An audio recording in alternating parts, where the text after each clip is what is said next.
Fala aí pessoal, hoje aqui no canal do Mantena um convidado muito especial, o músico Ron Bumblefoot Thal. Ele vai estar falando aqui um pouquinho sobre a vida dele, sobre a carreira. Então eu quero iniciar primeiramente agradecendo a ele pelo tempo dedicado aqui para o meu canal, pelo apoio, pela confiança que ele depositou em mim. Muito obrigado.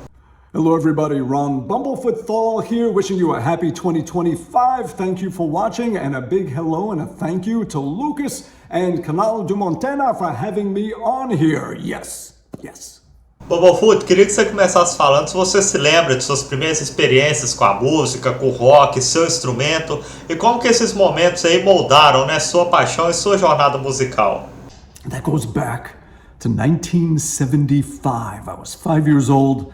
Living in the boroughs of New York City, moved from Brooklyn to Staten Island, the forgotten borough. It's the one where it was just deer and rabbits, and I moved to this neighborhood. There were all these kids my age, and we all had older brothers and sisters, and they were buying albums, and their parents were, so I would go over my neighbors' houses and hang out, and there would just be albums, all different rock albums from the 70s lying around, and the 60s.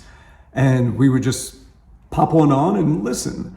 And it was hearing the Kiss Alive album that had just come out in 1975, toward the end of 75. And I heard that, and that's what made me want to do it. Just listening to that album made me want to become a musician and do this for all of my life. And I wanted to be a drummer, but my brother wanted to be a drummer, so I wanted to then be a bass player. Because Gene Simmons, the fire, the everything. So, but I was too young, too small, couldn't handle a bass. Went to a music store and wanted to start taking lessons. And they said that I need to start on guitar. And they had this little kid-sized guitar, probably no bigger than a ukulele. And I started learning and started writing songs and started playing concerts and started making recordings and doing everything that a band does just with whatever a child had at their hands reach. So we would make recordings using a cassette player in the corner of the room. It was me, my brother on drums, a neighbor on guitar also, and we sang and we would just go up to the cassette recorder and play guitar from a foot away. The drums would be 10 feet back so it wouldn't be too loud. Then we would just have the music on that one. We would take that, hit play while we had another cassette recorder, hit record. Now this recorder was picking up the music on this player, and we would put our face next to it and we would sing la la la la. And that's how we overdubbed vocals. We had the music here, the live vocals being recorded onto this one. So now we had our finished demo right here. And we'd make copies for all our neighbors and friends and everything by pressing play on this one and record on this one and just let it bounce over. That's how we bounced copies. So yeah, that was my first memories. I had a lot of early memories of it, and putting on concerts where on show day, I would just take some piece of paper and just start cutting up just little pieces into cups, and on the last song of every show that we did, we would have the cups, and the audience, just our neighbors, would throw the confetti in the air, and my mom would have to clean it up. Você já colaborou com muitos artistas incríveis ao longo de sua carreira, né? Qual colaboração assim foi a mais desafiadora e o que você aprendeu com ela? So I've played with and collaborated with a lot of different people over the years, over the decades. And every single one comes with its own challenges, something different. I can't say that one is more challenging than another. They're just different. And what do you learn from them? You learn something from everything. With every experience, you learn something.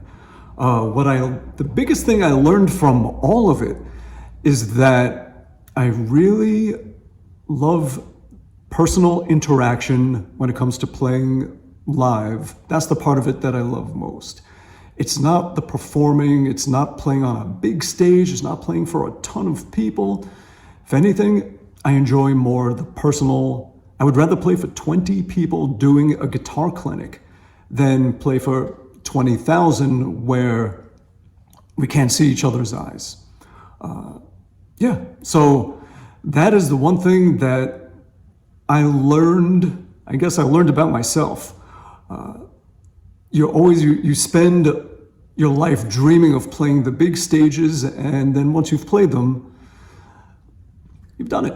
And sometimes you still do, sometimes you don't, and it doesn't matter. It doesn't define you. It's just part of what you do, or part of what you did, or part of what you will do. But it doesn't define who you are as a person, or your value, or what you're worth, or anything musically, or anything. Really, what makes the biggest difference, at least to me, is the personal difference you make when you're one-on-one with a student, or just doing something more personal where you could really interact. So for me, that is what I learned from all of it, from playing with a lot of different people and the different challenges. What I learned is what I like and what I don't like, and what I like most is when I could teach, when I could produce, when I can help other people do what they do, and they could learn from my stupidity and go on to do good things with their life. Yeah. Vamos falar agora de um momento muito especial na sua carreira, que foi sua passagem pelo Guns N' Roses, né? O que isso impactou na sua maneira de compor e de se expressar musicalmente? So whatever is going on in your life, musically or not musically, whatever it is, those experiences are going to play a big role in the music you make, what you compose, what you write, how you play, the vibe you have when you play, everything. So whatever band is taking up a big chunk of your life in that moment, you're going to hear it more in your playing. Whatever band I'm in, whenever I'm writing, I tend to have that band in mind, and I'm just in that mindset. So if I'm playing in more of a classic rock type band, I'll be writing things that are more classic rocky. It just influences and inspires, and it's just more of who you are. It's more of the role that you're playing in life at that moment. And if I'm in a progressive metal band, most of what I write is going to be more like prog metal.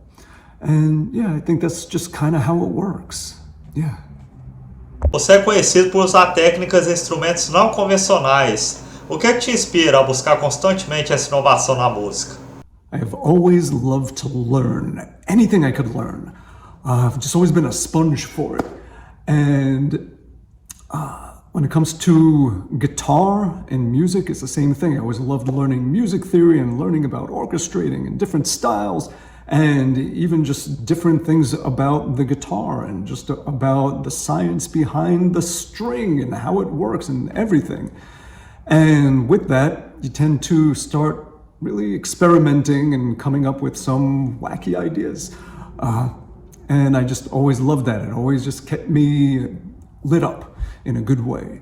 And it is a great time to be alive, for sure. Technology is just improving and growing at such a fast pace. I mean, almost exponentially, if you look at every decade. So yeah, I'm always interested in new technology and just everything and what new developments there are. I want to learn, I want to grow, I want to see what's happening. And my favorite one is the Line 6 Helix pedal. I could do things with that piece of gear that couldn't be done in the analog world. You could create routing and effects and controls that are just, you would need 20 people turning knobs and 2 rooms full of gear to do what one expression pedal can do on the Line 6 Helix. So that has really made a big difference in my writing and my playing and everything, just being able to incorporate that technology and come up with a lot of new sounds and new ideas. Yeah. Nos últimos anos, o que mais te entusiasmou no cenário musical atual, né? Seja em termos de artista ou de novas tendências. What excites me most about the current music scene is really, it's about the internet. It's the fact that everyone can put their music out for the whole world to hear. And all of us can search and find the exact kind of music that we love. And we can directly connect with each other. Fans can talk to bands, and bands can talk to fans, and that direct communication, that's something that was never there before, not like this. So it's so easy to put out music, and it's so easy to find music, and it's so easy to develop a real, honest, personal relationship of some kind of level with the people that make the music and the people that listen to the music. So that's wonderful. Also with that, as a musician, you get to hear so much more. You get to hear what people are doing, what they're doing in their basement, what they're doing on a big stage, whatever it is. Found some really good bands, for sure. There's a band called the Dodies that I just love. It's a garage rock duo. There's the band Thank You Scientist, which is more of a prog metal rock, just genius music. There's just so much great stuff all over the world. So yeah, search for it and you'll find it. Yeah. Muitos fãs conhecem você pelo seu jeito virtuoso de tocar guitarra, mas você também é um excelente vocalista. Como que você equilibra essas duas paixões, né, no palco e no estúdio?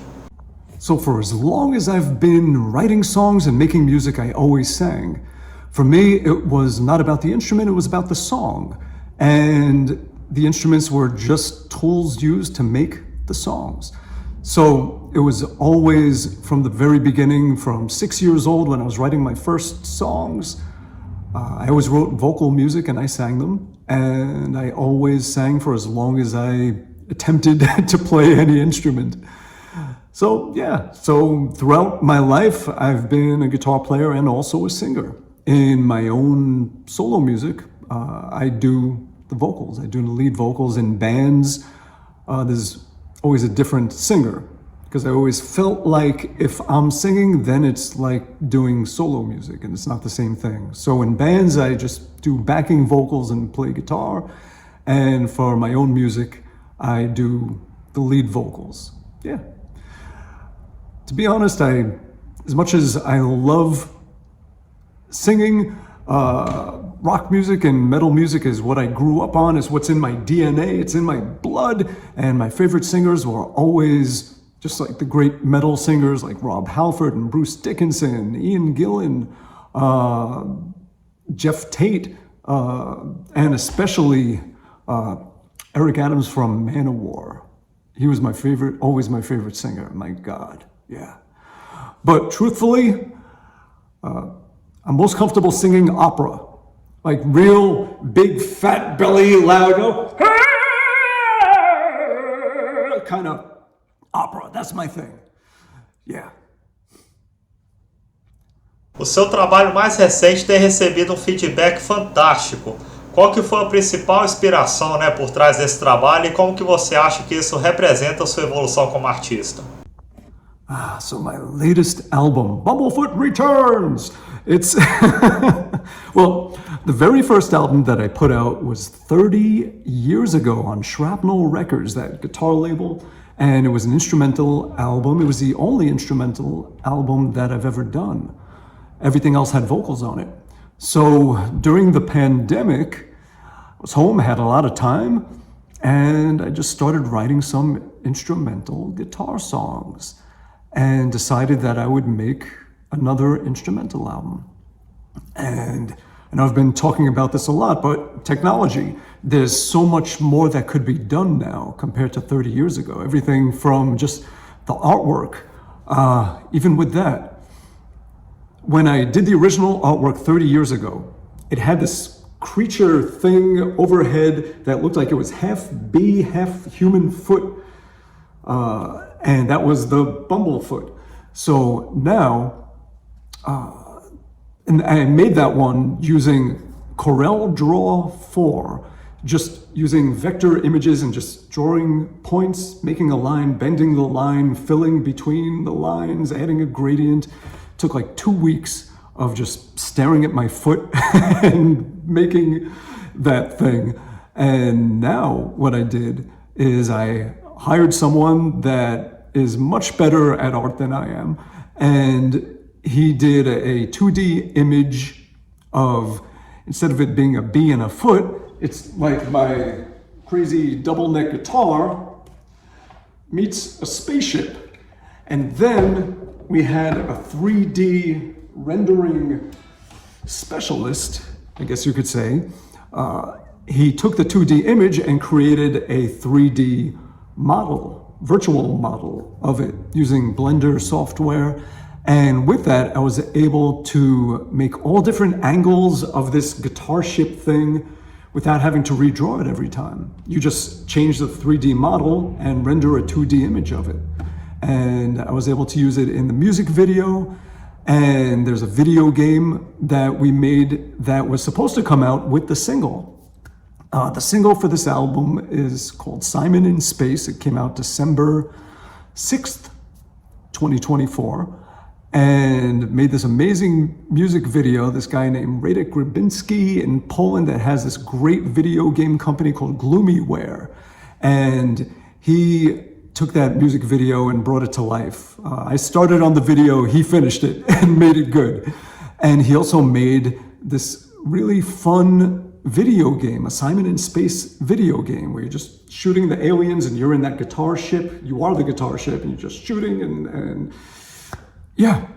But Apple flagged the game at the last minute for extra review. So instead of putting it out just for PC and on Google Play for Android, we're waiting until Apple gives the okay and it could be available to everybody. So during this extra time, he's adding some more updates to the video game. But these are all the things that couldn't be done way back when. Putting out the album on vinyl, where it's 3 sides of music. It's 2 discs, 3 sides of music, and the 4th side is artwork on a clear disc, a UV pressing. And there's artwork on both sleeves, and it opens up, everything is just a lot of art. And the CD opens up, you have the CD, and then you have a booklet, but instead of being a booklet with a staple in the middle, it unfolds into like a 4-panel on each side, like a big square poster and a different image on the other side. And then we're putting out cassette, putting the album out on cassette. My very first album 30 years ago was out on cassette, so I'm putting this one out on cassette. Why not? So yeah, and having the music video on YouTube, there's just so much more you could do now compared to back then. So yes, and there's a lot of wonderful guests that have laid extra solos and things on the album. Brian May, Steve Vai, Guthrie Govan, my Whom Gods Destroy, Sons of Apollo bandmate Derek Sherinian on keys in one song, and on drums, Kyle Hughes, the amazing drummer I've been playing with for, God, almost 10 years.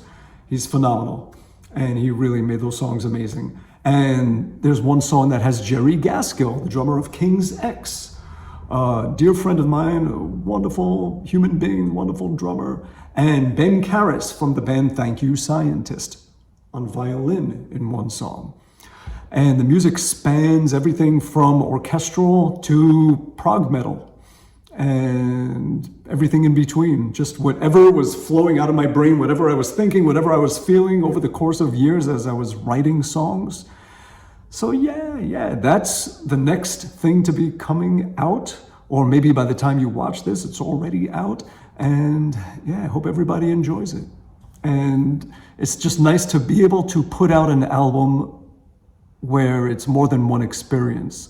Besides having different ways of listening, of course, you can stream it, you could download it, you could have it on vinyl, CD, cassette, but you could also see it and watch a music video. You can play it and play a video game that has the music playing while you're playing this game. I want to make it fun for people. Yeah. So I hope you enjoy it. A música tem um poder muito grande de conectar as pessoas, né? Houve algum momento assim específico da sua carreira em que você sentiu, né, que a sua música teve um impacto profundo na vida de alguém? It's really the personal connections that make it all worthwhile and pretty much anything in life. It's all about that stuff. It really is. And there's been so many so many good moments of just through music connecting with people and just seeing positive stuff happen. Going back to the pandemic, Sons of Apollo was on tour. We had to cut it short. We were home. There was nothing to do. Started writing Whom Gods Destroy album, but also finished up this idea I had for a song and called it Planetary Lockdown, and put that out on streaming, and then made a video of it where I'm playing the main riff. I left the verse open, took away my guitar parts, and just had the backing tracks, and invited people to lay their own soloing over it. And then I would post everybody's videos that they did. It was like a good 500 videos that people made. And it wasn't just guitar players. Dino Jalusic, that became the singer of Whom Gods Destroy. He did a video and made a version of the song with Kyle Hughes on drums and Felipe Andrioli on bass, and it was called Back on My Feet was the name of it. I was trying to think of it. So yeah, there was that. There were bass players, there were drummers, there were keyboardists, there were string players, there was horn players, everything. There was so many people that all did their thing over this song. And I would post them and everybody would check out each other's videos. And a lot of musicians connected with each other from that. And it was just great to see. But besides that, it's all the times, it's so easy to burn out doing this stuff. It's nonstop work. You're always doing the work of 10 people. And when you're just feeling just beaten and you get a message from someone saying that one of the songs that you made really made a difference for them. Because, songs are the soundtracks to our lives, and they're the medication for our souls and all that good stuff. And if your music has been that for somebody, it makes it all worthwhile. It reminds you why you do what you do, and to know that it did something positive for somebody makes it all worthwhile. Se você pudesse dar um conselho para os jovens músicos, que estão começando, qual que seria ele? One piece of advice for musicians just starting out. I can't give just one piece of advice. It's too much. We all start off wanting to be rock stars, being famous, being successful, all of that stuff. Just seeing what our idols are doing, and we're inspired by it. We want to do what they're doing on the level that they're doing it. But you start to realize that success is actually when you can live how you want to live, by the terms you want to live by, the boundaries that you set for your life, maintaining those. That ends up being success. Like, not everybody will enjoy the rock star life, and you might hate it, and you might kill yourself. So you shouldn't do it, because it's not worth it. At the end of your life, if you were a slave to this stuff and it made you miserable, that was a wasted life. It made people happy. But still, what about you? You need to be part of that equation. So you need to live in a way that works for who you are. And you may realize that being a rock star is not it. And if you become a rock star, you've actually failed because you're not living true to who you are. That's something to think about. What else? When it comes to making music, we also think that it's just being that person on stage playing your instrument or singing or whatever it is you aspire to do. But there is so much more to it, and you should look into all of it. There's so much more to making music happen. 95% of it is other stuff. 5% of it is actually making sound. So look into all of that other stuff, whether it's managing or producing or designing concert posters, whatever it is. There's so much more to do. So be diverse and teach whatever you learn. That too. Always be early. Be prepared and stay calm. Definitely. And a big one. No matter how good it looks from the outside, don't stay in a shitty situation that wears you down and makes you become less of a person. if it makes you an angry person, a stressed person, someone that just doesn't treat the world the way you'd want to treat it if you were a happy person, get the fuck out. It's not worth it, definitely. And lastly, use a metronome, Use a metronome. Bumblefoot, quero te agradecer muito, viu? Muito obrigado de novo pela confiança, pelo tempo aqui que você dedicou pro meu canal. Queria saber se você quer divulgar alguma coisa que a gente não falou aqui, né? Quer divulgar alguma rede social, passar algum site, alguma coisa? Fica à vontade, viu? O espaço aí é todo seu. So that is it. Thank you all very much. If you want to find out more about anything, go to bumblefoot.com. And on social media, everything is Bumblefoot. That's it, except for TikTok is Bumblefoot Official. But everything else, Bumblefoot. Thank you all. I hope to see you all. And again, have a wonderful 2025. Thank you. Saúde pra você, sucesso aí pra você e pra sua família sempre. Valeu!